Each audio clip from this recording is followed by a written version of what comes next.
Muy buenas a todos, bienvenidos a este nuevo capítulo del podcast de Un Minuto en Nueva York. Hoy quiero hablar de un edificio, de arquitectura, pero no solo de arquitectura, sino de lo que supone un edificio en una zona y lo que cómo puede marcar, ¿no?, a una parte de la ciudad. Concretamente os quiero hablar del Flatiron Building, un edificio que, pues en mi actual etapa personal y profesional en esta ciudad de Nueva York, tiene mucha relevancia, ¿no?, por ser un entorno que frecuento diariamente. El Flatiron Building, ese edificio que está clasificado, ya considerado como uno de los edificios más fotografiados del mundo y por supuesto de aquí de Nueva York.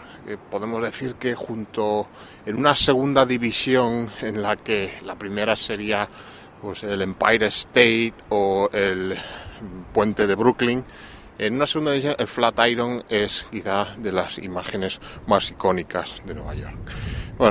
Vamos a situarlo primero un poco. Ese edificio que tiene forma de plancha lo vamos a encontrar en la confluencia de Broadway y de la Quinta Avenida, a la altura del número 175 de la Quinta Avenida, que es, como aquí hablamos, a la altura de la calle 23, ¿no? Es dar las calles que cruzan las grandes avenidas para situar un edificio o cualquier otra cosa.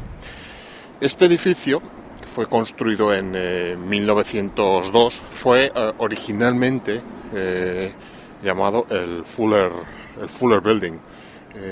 En aquel entonces fue ya, junto al Metropolitan Life Building, los únicos dos rascacielos que había en Nueva York al norte de la calle 14 en aquel entonces. Eso ya ha cambiado mucho desde entonces, porque ya que si bien en el Bajo Manhattan siguen habiendo grandes rascacielos como el World Trade Center One, que hace 2 semanas ya empezó a funcionar, ya el Midtown, la zona donde a partir de los años 30 tenemos el icónico Empire State. Hoy en día hace la competencia al Bajo Manhattan. ¿Qué es lo más singular de este edificio? Lo primero es que se enclava sobre un solar en cuña, ¿no? Es una forma de solar, porque todo aquel que se haya enfrentado a un proyecto arquitectónico no es la situación de salida ideal, ¿no? Encontrarte un solar en cuña entre dos grandes avenidas, que sabemos que te va a traer problemas y que vas a tener que andar muy fino para resolverlo, salir airoso de ese embate.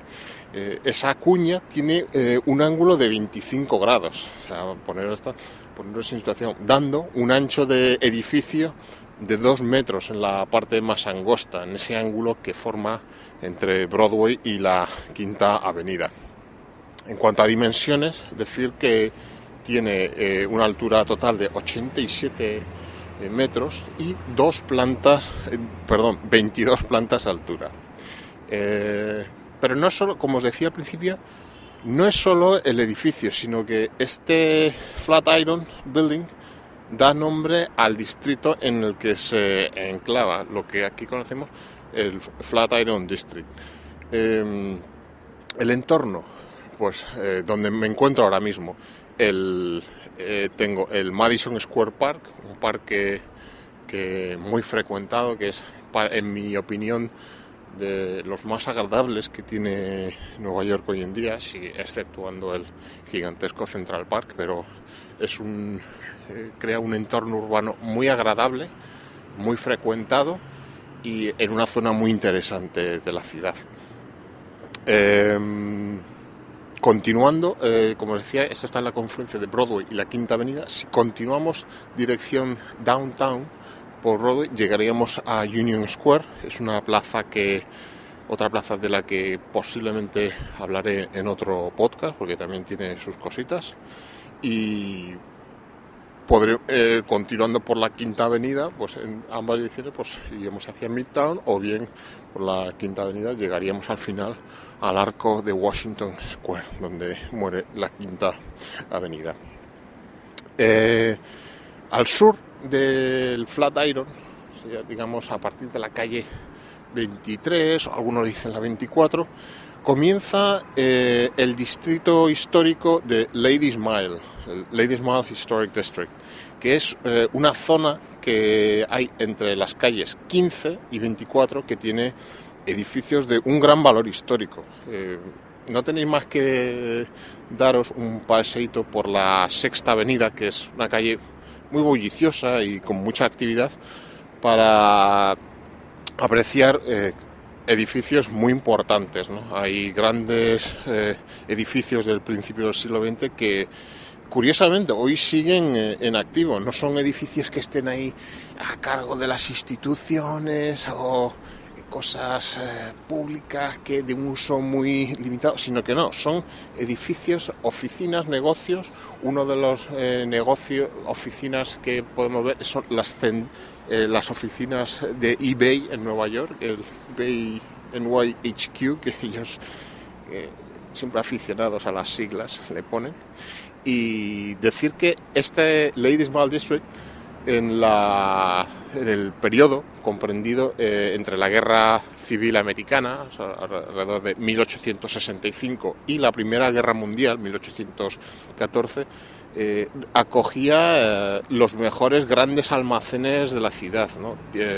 Son, como os digo, esos edificios todavía podemos apreciar hoy en día en algunos negocios. Por ejemplo, hay uno que a mí es un edificio impresionante, donde hoy encontramos una tienda de una cadena llamada Bed Bath & Beyond, que es artículos para el hogar, ropa de cama, menaje, ese tipo de cosas para el hogar, electrodomésticos. Bueno, está en un edificio que entras ya con unas columnas brutales, invita a entrar. Luego, dentro es un local comercial enorme, las dimensiones ciclópeas, ¿no?, que se manejan aquí. También decir que esta zona no siempre tuvo el esplendor que tiene hoy en día y el caché, ¿no? En la década de 1910 fue una zona pues con negocios y actividades callejeras de dudosa reputación, ¿no?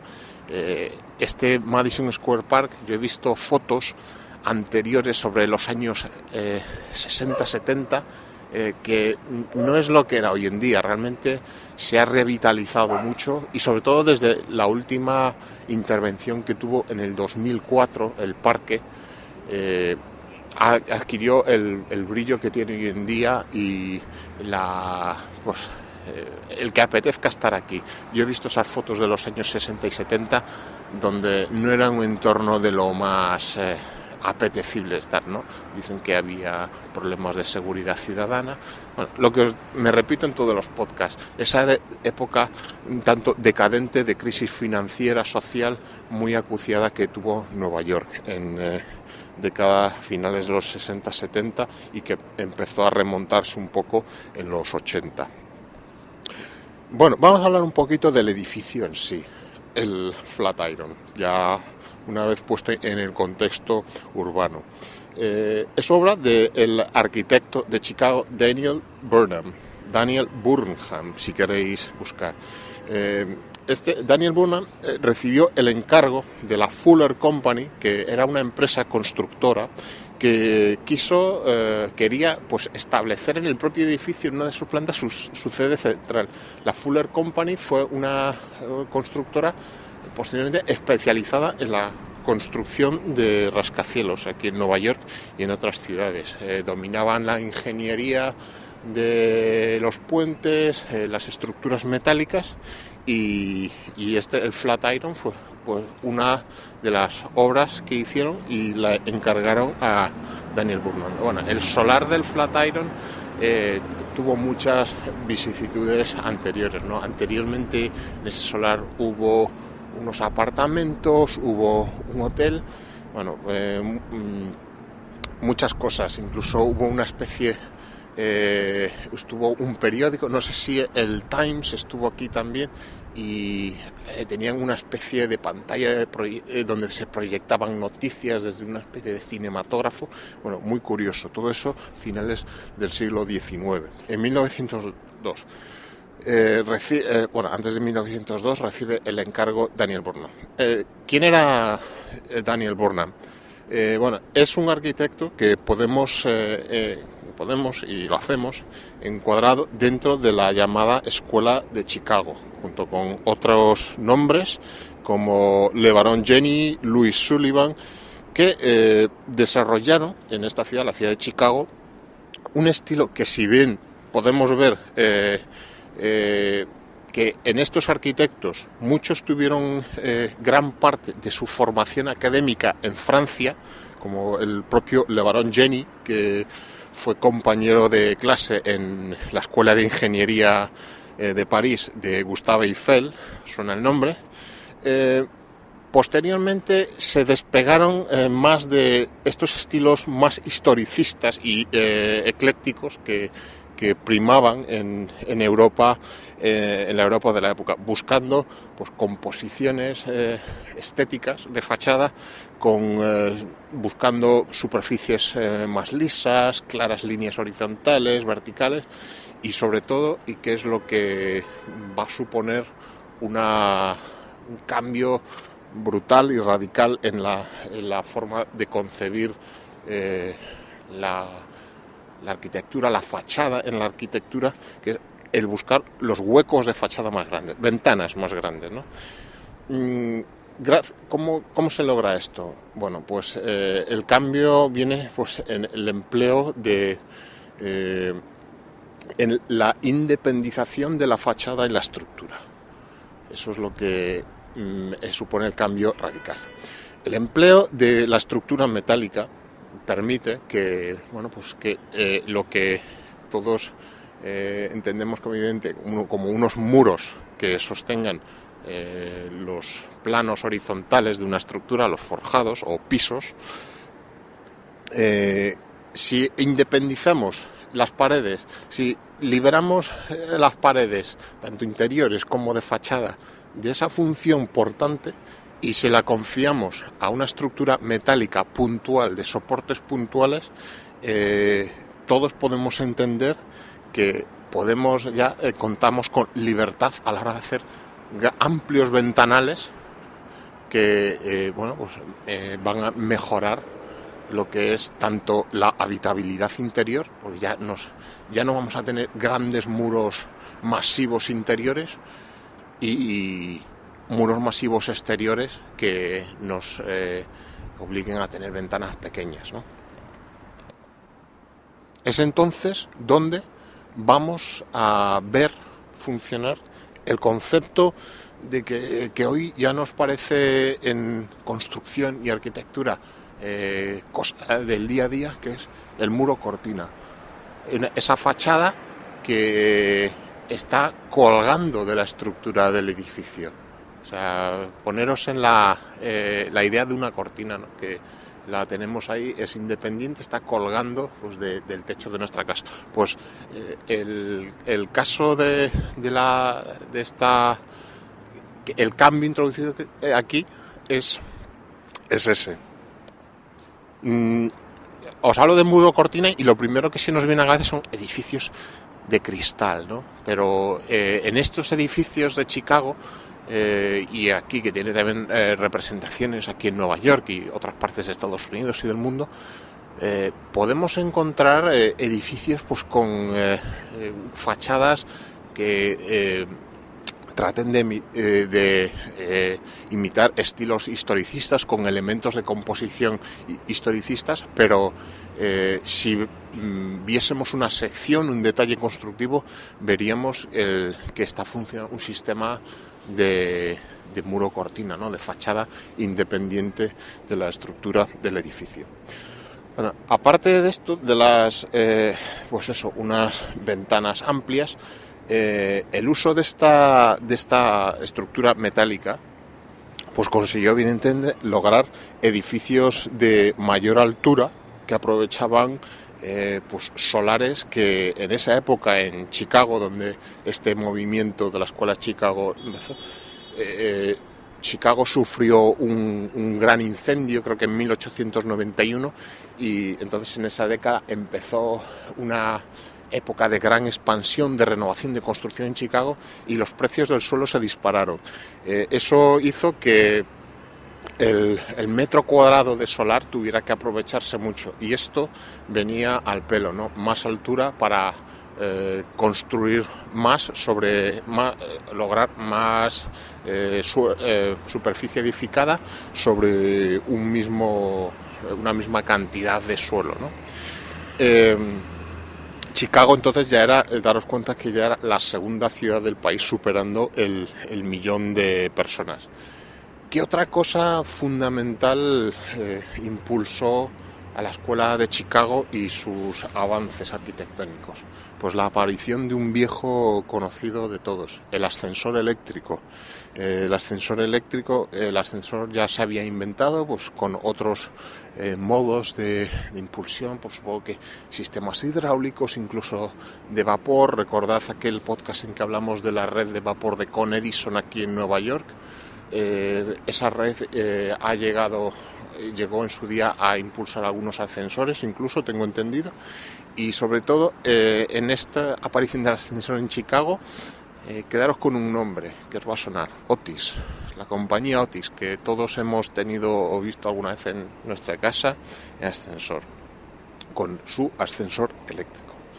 El Flatiron es un ejemplo de esta corriente en Nueva York, con su estructura metálica, de la que van a pender sus fachadas, que son una combinación de piedra caliza en las plantas inferiores y terracota vitrificada, que van a conformar los motivos decorativos, que en este caso sí que van a tratar de seguir esos modelos franceses, ¿no?, de arquitectura academicista.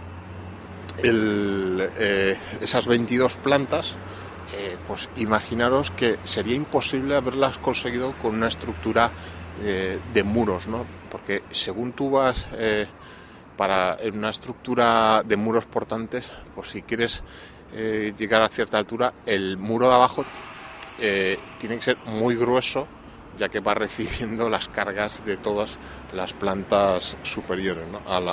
Pero claro, estamos hablando pues un solar súper angosto. Otra cosa que ayudó a levantar este edificio es un cambio que hubo en las normativas de edificación en Nueva York en aquella época, que fue el que se permitiese el empleo de otra estructura que no fuese el de la mampostería al ladrillo, ante el aspecto de la prevención de incendios, ¿no? Que se permitiese el uso de la estructura metálica. Todos sabéis que las estructuras metálicas, ya fuese el hierro en primer caso cuando se empezaron a utilizar, posteriormente el acero, son vulnerables ante el fuego, ¿no? Y necesitan una protección. No tengo más que hablaros del World Trade Center, ¿no? La causa de su colapso, aparte, bueno, teorías conspiracionistas, fue el fuego, ¿no? No el impacto directo de los aviones, sino el fuego provocado por la gran cantidad de combustible. El impacto, por un lado, pulverizó los materiales que protegían contra el fuego a la estructura metálica por esa gran energía transmitida en el impacto, y ya luego el fuego se encargó de eliminar la resistencia del acero, lo cual provocó el colapso de las torres. Pues aquí se permitió utilizar el acero, y entonces el proyecto fue viable. Yo supongo que también esta estructura metálica pues habrá previsto algún tipo de protección contra el fuego. Se ha hablado mucho de la relación de los estilos franceses, la educación de estos arquitectos en Francia, y es curioso ver la relación que existe en el plano artístico de la arquitectura entre los Estados Unidos y Francia, más quizá que con la propia Gran Bretaña, de la que fue colonia, ¿no?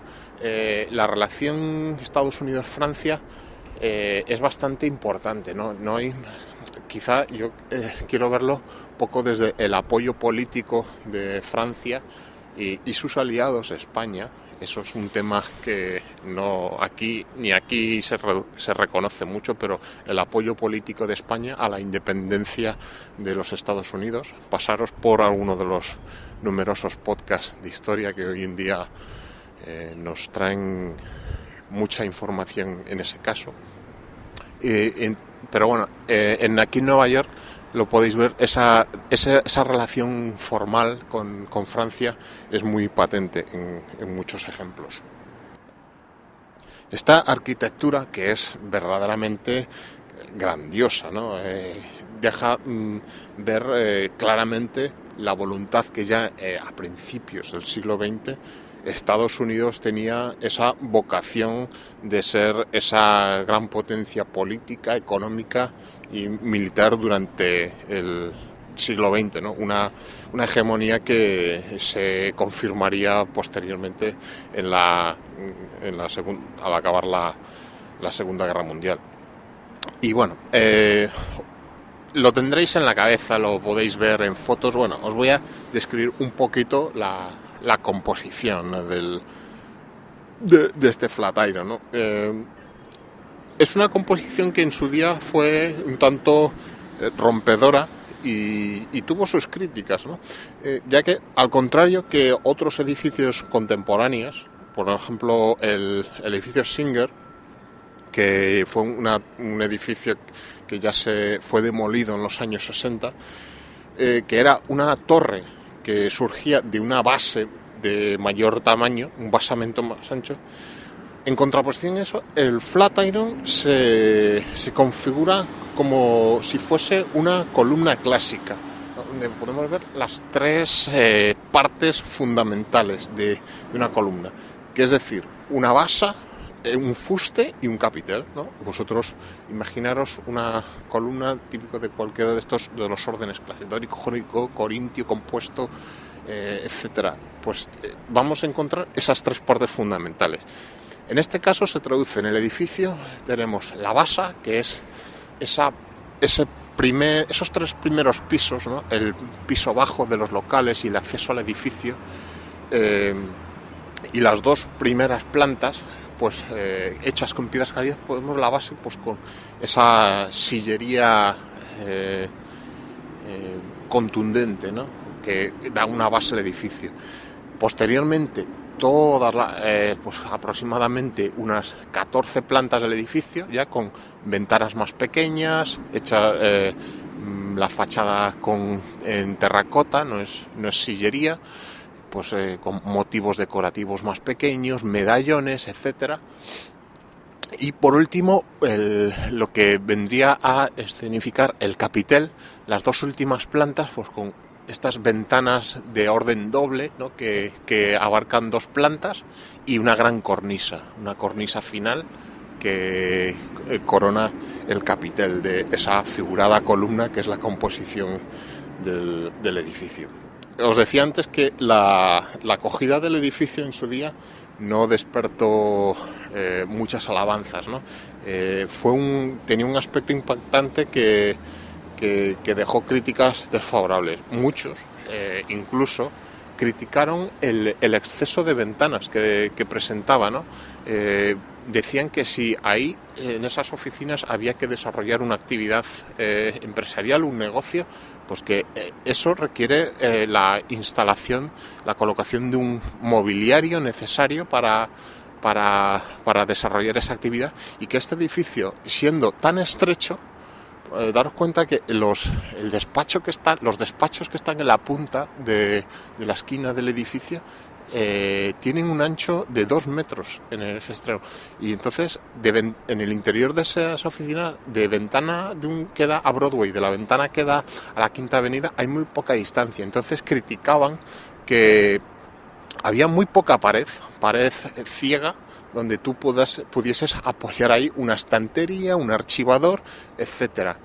Bueno, esas son las críticas, algunas de las críticas que recibió el edificio. Hoy en día, bueno, los bajos comerciales, pues hoy en día están ocupados. El principal es el que hay en la punta, que es de la compañía de telefonía móvil Sprint, pero bueno, veo otro, ahora mismo estoy frente al edificio, pues de maquillaje MAC, otro tipo de productos naturales, orgánicos, etcétera. En la punta del solar podemos ver que hay como una especie de añadido que aprovecha, digamos, hasta el vértice completo del solar, una estructura metálica que realmente no es del proyecto original de Burnham, sino que lo añadieron los promotores en el deseo de aprovechar al máximo el solar, y ahí se llegó a instalar pues una tienda de puros, la United Cigar Stores, que curiosamente, y esto otra foto, me enteré por una foto de estas que vi en estos blogs que recuperan fotos antiguas. En la Primera Guerra Mundial, esta compañía, la United Cigar Stores, cedió el local a la Armada de Estados Unidos como oficina de reclutamiento. Buscad esa foto porque está muy curiosa, esta especie de pequeño invernadero que le pusieron como encima como unos cañones de cuando era el reclutamiento. Hoy en día esa estructura de vidrio, esa especie de invernadero, pertenece, creo que, al consorcio de aquí del distrito de Flatiron, y es un espacio de arte, ¿no?, donde pues van poniendo exposiciones, instalaciones artísticas para estar en un sitio, pues, muy fácil de ver, ¿no? Este es un cruce muy frecuentado y es un lugar donde vas a tener mucha visibilidad cualquier instalación artística.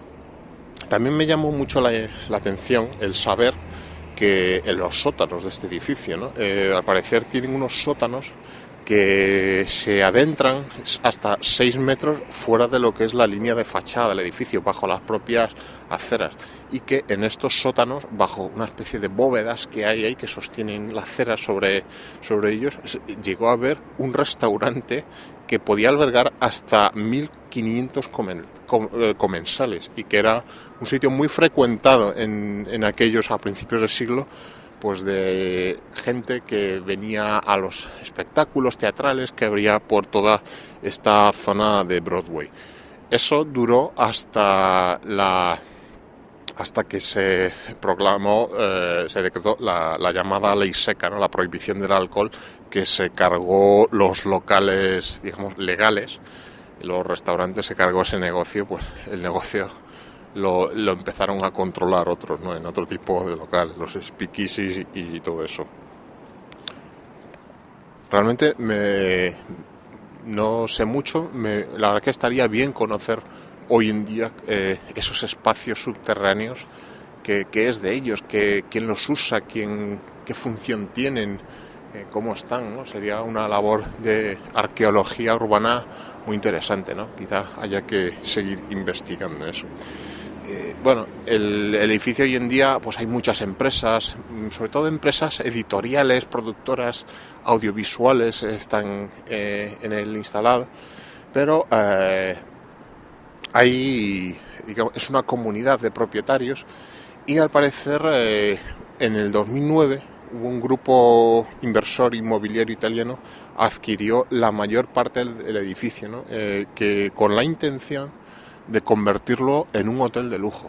Eso es, bueno, el tirón turístico que tiene Nueva York hoy en día hace que se busquen hacer aquí, bueno, pues claro, sería emblemático, ¿no?, un edificio aquí de un hotel, porque este edificio ahora le han dado una vuelta hace unos años, pero tuvo unos años que, el edificio estuvo en bastante mal estado, ¿no?, por el tema de que los inquilinos, por los estatutos que regían la propiedad del edificio, debía haber una mayoría absoluta a la hora de acometer reformas en el edificio, y claro, eso es una traba tremenda a la hora de afrontar reformas. desde que yo estoy aquí, el edificio ha estado andamiado en sus primeras plantas hasta hace 2 semanas, en que se han retirado los andamios y ya luce otra vez de nuevo con todo su esplendor, ¿no? Llevábamos una época pues, que se veía muy mal, estaba todo rodeado de andamios. Pues entiendo que por reformas, sobre todo limpiezas de fachada que se han acometido en él. Ya veremos si este proyecto de convertirlo en un hotel sale adelante. Se estima que no antes de 10 años se podrá acometer este proyecto. Y bueno, ya por último comentar la zona, ¿no? Os daba un pequeño anticipo antes, ¿no? Pues donde estoy ahora viéndolo, el Madison Square Park, que es un parque muy agradable para sentarse en verano, tiene sus praderitas de césped que puedes ocupar, las ardillas, que es otra de las grandes atracciones, ¿no? Las ardillas aquí, como te estés comiendo un bocata ahí en un banco, vienen ahí a ver qué pillan, casi comen de tu mano, aunque es peligroso, dicen que si se mosquean pueden morderte y todo. Y bueno, una zona muy agradable donde encuentra el Shake Shack, del que os hablé en un podcast anterior. Ahora mismo está cerrado porque está cometiendo una reforma para volver, dice aquí que van a abrir otra vez en primavera. Están reformando el kiosco del Shake Shack.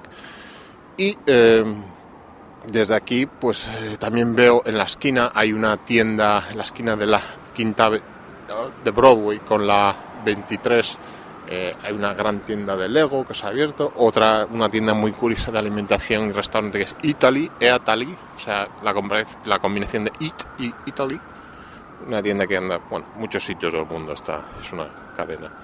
Y qué más, justo frente con frente Porcelanosa, al otro lado de esta plaza se está acometiendo la reforma de otro edificio histórico donde se va a colocar Porcelanosa, una de sus grandes tiendas.